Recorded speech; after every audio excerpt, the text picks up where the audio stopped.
El Señor en el día de hoy también nos quiere recordar algo bien especial, como todas las cosas que Él tiene en su santa palabra.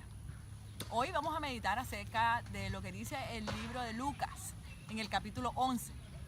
El Señor allí narra cómo Él venía andando con sus discípulos.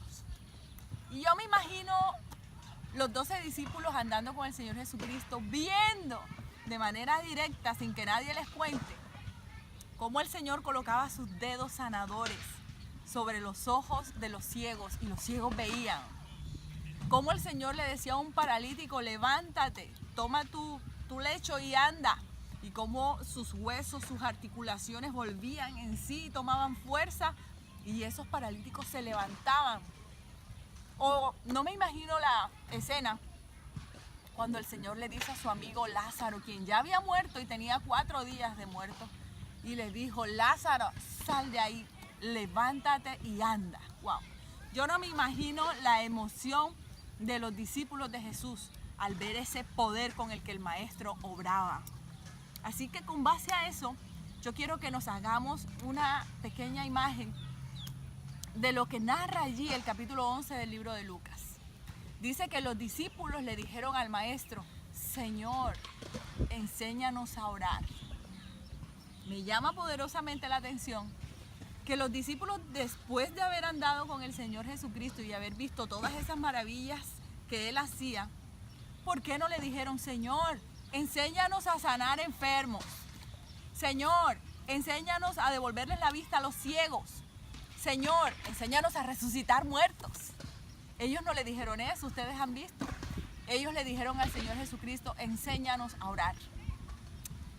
Y yo creo que ya ustedes sabrán por qué los discípulos le dijeron eso al Señor Jesucristo.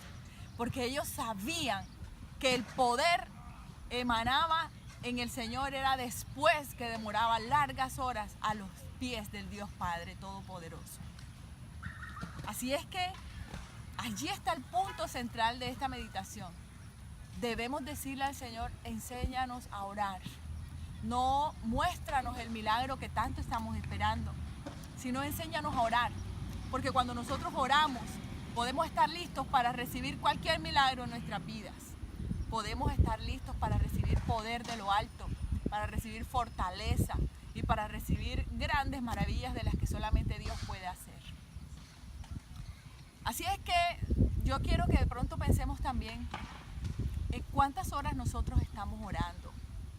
¿Cuánto tiempo yo estoy yendo a los pies del Señor?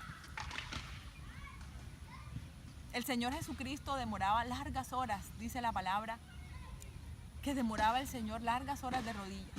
¿Ustedes recuerdan cuando el Señor fue a orar al Getsemaní antes de ir a entregar su vida como el cordero que ya Dios había anunciado? Dice la Biblia que demoró toda la noche orando. ¿Y cuánto es toda la noche? 12 horas, ¿cierto? 12 horas o más. El Señor dejó eso como un ejemplo para que nosotros, sus discípulos, hagamos como Él hizo. De esta manera recibiremos poder de lo alto para lograr grandes cosas en esta tierra. Desafortunadamente hoy la iglesia y todos los que nos llamamos cristianos tenemos que demorar muchas horas, muchos meses, muchos años esperando un milagro. ¿Saben por qué? Porque demoramos segundos, minutos orando. Es decir, queremos invertir lo que el Señor Jesucristo dejó. El Señor Jesucristo oraba largas horas y hacía milagros ¿en cuánto? En cuestión de segundos. Pero nosotros queremos orar segundos y tenemos que demorarnos mucho tiempo esperando a que el milagro ocurra. ¿Ok? Entonces, la clave que el Señor da allí en el libro de Lucas 11 es que más adelante les dice a los discípulos, cuando vosotros oréis, orad de la siguiente manera. Y dice el Padre Nuestro, que es la oración modelo y que ya conocemos.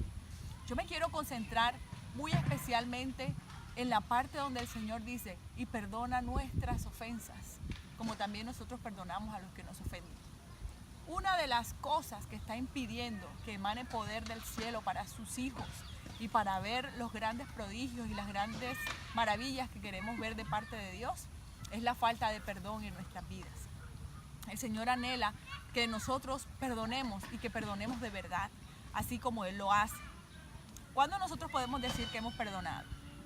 Cuando recordamos cosas que otras personas nos han hecho y que podemos levantar nuestra mirada al cielo y decirle: Señor, yo he perdonado con tu ayuda, solamente con tu ayuda.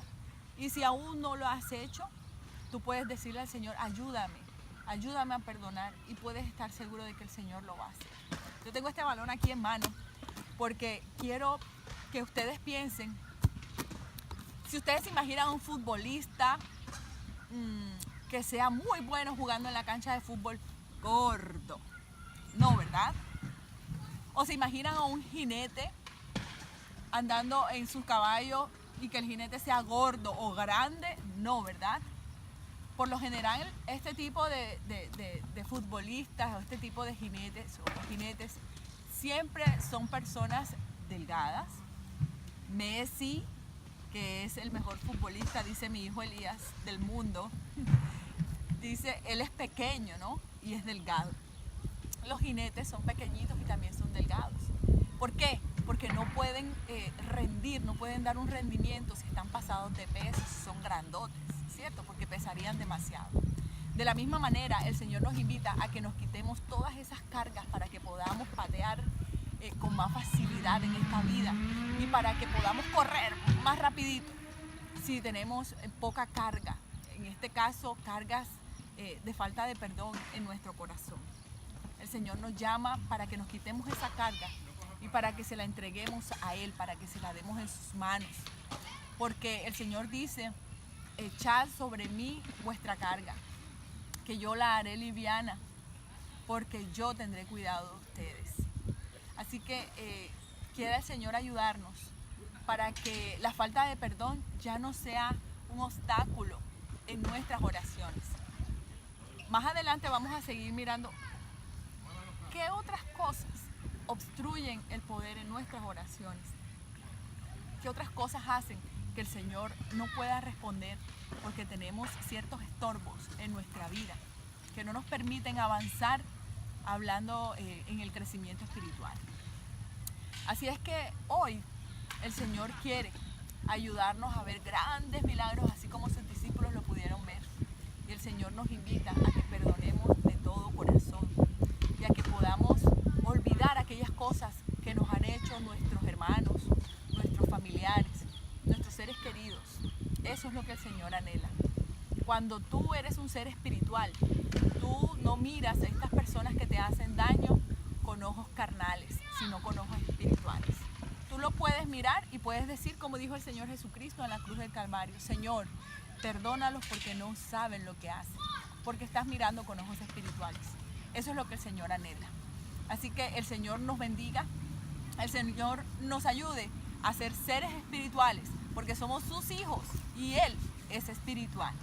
Que el Señor nos bendiga, nos ayude para que podamos dejar de vivir en la carne y comencemos a mirar todo lo que nos sucede con ojos espirituales. Así como lo podían ver y contemplar también los ojos de los discípulos a todo lo que hacía el maestro de Galilea. El Señor nos bendiga.